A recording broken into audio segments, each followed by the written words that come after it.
শেরপুর ও সাতক্ষীরা জেলা কারাগারে বিক্ষুব্ধ লোকজন ভাঙচুর করে আগুন দিয়েছেন। এ সময় দুই কারাগারে থাকা শতাধিক বন্দী পালিয়েছেন। এর মধ্যে শেরপুর কারাগারে ছিলেন ৫০০ জন বন্দী, সাতক্ষীরা কারাগারে ছিলেন ৫৮০ জন বন্দী। এ সময় কারাগারে থাকা অস্ত্র রাত ৭:৩০টার দিকে এ ঘটনা ঘটে। সাতক্ষীরা জেলা কারাগারে নোটিশ বোর্ডের তথ্য অনুযায়ী কারাগারে ৫৮০ বন্দী ছিলেন। শহরের মিলবাজার জেলা কারাগারের পুরো এলাকা জুড়ে প্রথমে বিদ্যুৎ লাইন বন্ধ করা হয়। এরপর তালা ভেঙে সবাইকে বাহির করে আনা হয়। প্রত্যক্ষদর্শী সূত্রে জানা গেছে, শেখ হাসিনার পদত্যাগ ও দেশত্যাগের খবরের পর বিজয়োল্লাসে নামেন সাধারণ মানুষ। পুরো শহর যখন জয়ের আনন্দ উল্লাসে মেতেছিল, ঠিক তখন জেলা কারাগারে বিক্ষুব্ধ জনতা গিয়ে সবাইকে বের করে আন।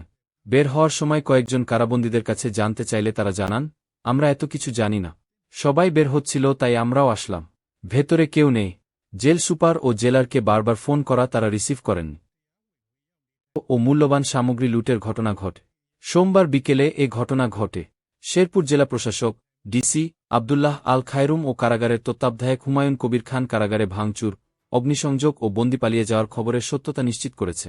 জেলা প্রশাসন ও কারাসূত্রে জানা গেছে, বিকেল 4:30 থেকে 5টার মধ্যে কয়েক হাজার বিক্ষুব্ধ জনতা পৌরসভার দমদমা কালীগঞ্জ এলাকায় অবস্থিত জেলা কারাগারের সড়ক সংলগ্ন ফটক ভেঙে ভেতরে ঢোকে।